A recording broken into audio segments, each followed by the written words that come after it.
the new regulations that are in contention are regulations that are supposed to support the industry.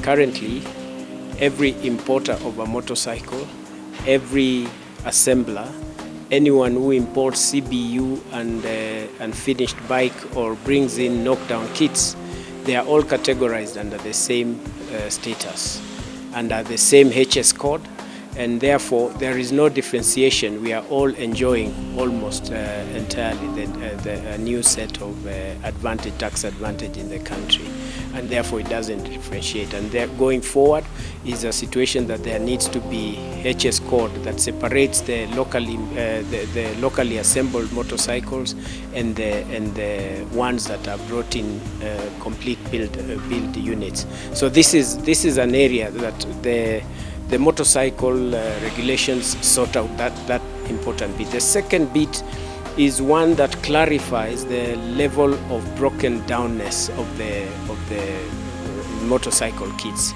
and also introduces the issue of local parts. A motorcycle has about 300 parts, and currently Kenya is making only 7, and the regulation, within the same regulation, requests to add another 7, so to make it 14 units or 14 parts made locally. The same regulation also commits the assemblers to a level of investment that shows and protects the user of the motorcycles, and therefore the custom warehouse bond is a requirement, a complete unit of what is required to be named as an assembly plant, including the safety measures, because some of the accidents that are experienced on our Kenyan roads, the mistake is not even by the rider himself. The mistake is at the point of assembly, because if there is no standard of investment and procedure for assembly, then the possibility, as is practically seen and noticed, is that some parts of the motorcycle will be left untied up. So 1 bolt or 3 bolts or 5 bolts of a bike has been left out, and therefore an unsuspicious rider will get on the bike and end up in a terrible accident just because the bike was not well measured. Of course, there are other issues about safety which are not necessarily related to the motorcycle assembly. So these are some of the things. Other interesting regulation is that a motorcycle tire is not supposed to be brought. Over the years, we have always brought in a whole tire which is attached to a rim, a tube, and the tire itself. So the regulation causes the assembler to bring in the tire in 3 parts, the rim separate from the tube and the tire. And what that does locally is to create job opportunities for people while they add into that. And that is why the initial 7 parts, when they were implemented, there is a job creation of about 3,000 people just in about 6 months that has been created. You can imagine if we go from 7 parts to 14 parts and eventually to 35%, which is the target and the roadmap that has been prepared, we will have thousands of people who are going to be able to get job opportunities. There is also the need, there are some assemblers who are not committed, and therefore they bring in a motorcycle for once and they don't follow up on the same particular model, and therefore buyers of the unsuspicious buyers, they buy the bike and they go back and they find that the assembler or whoever the trader is, they close shop, and therefore they cannot get parts of a motorcycle that they would have needed. So it sorts quite a number of things, including localization, building Kenya and buying Kenya and building Kenya. The current scenario clearly is that we are buying elsewhere and building that same elsewhere, as opposed to creating jobs locally.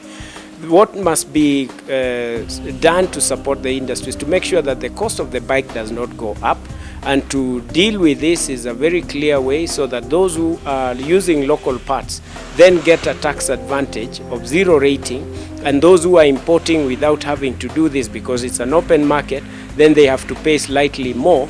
And this free taxing will lead to supporting the boda sector, which has got about 1.3 to 1.4 million riders across the country. These are just bodas alone, but others who are private bikers and delivery companies and all that, they add up to close to 2 million motorcycles. So this protects this entire industry, and we are able to protect the investment and at the same time ensure safety and balance, and the cost of all this should not be really pushed to the motorcycle rider. And this, we have protected that as an industry, Motorcycle Assemblers Association. Honda in Kenya invested quite a bit to train the assemblers. It's been a long journey since 2012 and 2013, where we have built the capacity of local assemblers by bringing to them to have jigs and to produce motorcycle parts that are going to be consumed and are up to the international standard as set by the motorcycle makers themselves. There has been confusion. Some of the assemblers feeling that they don't need to invest this in the initial stages, and that this is the reason why the motorcycle cost is going high. Far from it, because the current costs in the sector and after the COVID-19, the costs have been driven by very various factors, and the local parts is not one of those factors. It's very minimal if to deal with it. Instead, it has created more jobs even during the time of COVID, and therefore if it was not taken up in the period that it is required, then we'll lose quite a number of people, and we will also lose the opportunity of building local capacity, because capacity is never there. Capacity is built, and therefore what can build the capacity is the issue of having regulations. Once there is regulation, investors will be there, local and international investors, foreign direct investments that will come to deal with this process. The fact that we have 300 parts of a bike and we can only make 7, it's laughable. And who wants to import all these parts if they can be found locally? And if they are found locally, they need to be affordable, because the cost of bikes, and even for our riders, can you imagine in the finance sector, which is the microfinance sector, a motorcycle costs in an average of about 100,000. And when you get to 100,000, you go and borrow. A boda rider, an innocent person, goes to borrow money because they don't have this 100,000 at hand immediately, and they buy a bike with a profit margin or the interest margin of 5% per month.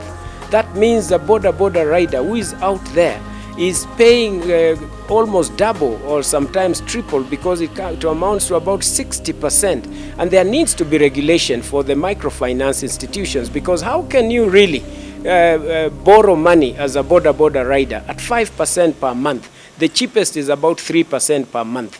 And therefore, this is something that needs to be regulated by the same committee and also the country. There are other matters that can keep the economy running, because this is an economy that is having so many Kenyans who are participating in this field. You can imagine more than 40, we have about 40 million rides per day. And we have an income of 1.3 billion Kenya shillings per day. And because every rider is making about 1,000 shillings. This is an important sector that really needs to be supported. And when you see the boda riders out there, they are supporting 6 people in a family, and that's more than 7.8 million Kenyans who are living off the boda sector. So the regulations need to come in a way that they protect the industry. The entire industry, out of today's meeting, has agreed that the start of the process must move, or we request that the Parliament considers to move it to June this year, as opposed to implementing it as from end of December, so that there is preparedness in the coming few months, so that once it kicks, then the investors are assured of investing in this field. It's unfortunate that some of the people, just because of lack of proper understanding or a push mainly pushed by the OEMs, which is the original equipment manufacturers, who are investors in other countries, do not want these parts to be made locally. The 300 parts, they want that to be done in China, in India, in other places, so that their economy is not affected.